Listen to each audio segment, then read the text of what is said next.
శాంతిదూతగా వెలసిన బాపు మొట్టమొదటి నుంచి కూడా అహింసని వ్యతిరేకించి హింస వద్దు, ఏదైనా శాంతియుతంగా పరిష్కరించుకోవాలని అహింస, సత్యము, సహాయ నిరాకరణోద్యమము ఇటువంటివే తప్ప ఎప్పుడూ కూడా హింస జోలికి వెళ్లకుండా సత్యాగ్రహం ద్వారా రవి అస్తమించని బ్రిటిష్ సామ్రాజ్యం ఆధీనంలో ఉన్నటువంటి భారతదేశానికి స్వాతంత్రం తీసుకొచ్చినటువంటి మహానుభావుడు గాంధీ గారు.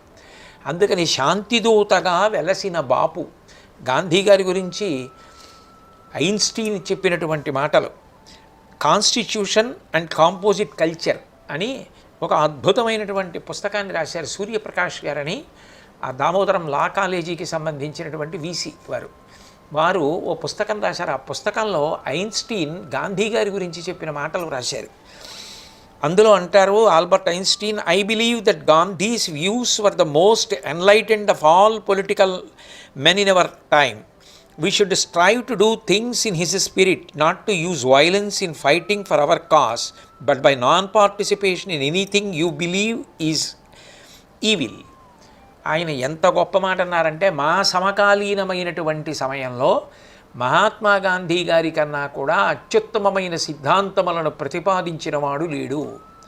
మనకి ఏదైనా కావలసి వచ్చినప్పుడు, అది న్యాయసమ్మతమైనప్పుడు దానికోసం మనం పోరాడవలసి వస్తే శాంతియుత మార్గం ద్వారా వెళ్ళడం మంచిది తప్ప హింసా మార్గము ద్వారా వెళ్ళకూడదు.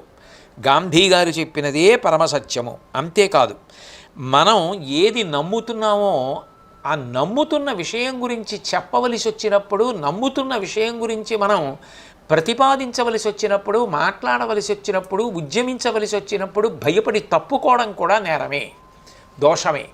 అట్లా ఉండకూడదు. అహింస, సత్యము, శాంతి అన్న మాటలకు అర్థం ఏంటంటే, మనం ఏది మనసులో అనుకుంటున్నామో, ఏది నమ్ముతున్నామో అది అంత నిర్భయంగా చెప్పగలగాలి కూడా. అటువంటి వ్యక్తి గాంధీజీ అని ఆ రోజులలో ఆల్బర్ట్ ఐన్స్టీన్ లాంటి మహాత్ముడు గాంధీ గారికి కితాబునిచ్చారు అంటే ఆయన ఎంతటి శాంతిదూతో మనకు అర్థమవుతుంది. శాంతిదూతగా వెలసిన బాపు, జాతిరత్నమై వెలిగిన నెహ్రూ. కొత్తగా దేశానికి స్వాతంత్ర్యం రాగానే విదేశాలతో గొప్ప సంబంధాలు ఏర్పాటు చేసుకుని దాడికి దిగిన చైనాతో కూడా స్నేహం ద్వారా సంబంధాలు చక్కపెట్టుకోవడానికి ప్రయత్నం చేస్తూ, పంచవర్ష ప్రణాళికల ద్వారా, ఆనకట్టల ద్వారా దేశాన్ని అభివృద్ధి చేయడానికి ఒక పక్కన ప్రయత్నం చేస్తూ అలుపెరిగని పోరాటం చేసినటువంటి నెహ్రూ గారు చిరస్మరణీయుడు కదా. అందుకని జాతిరత్నమై వెలిగిన నెహ్రూ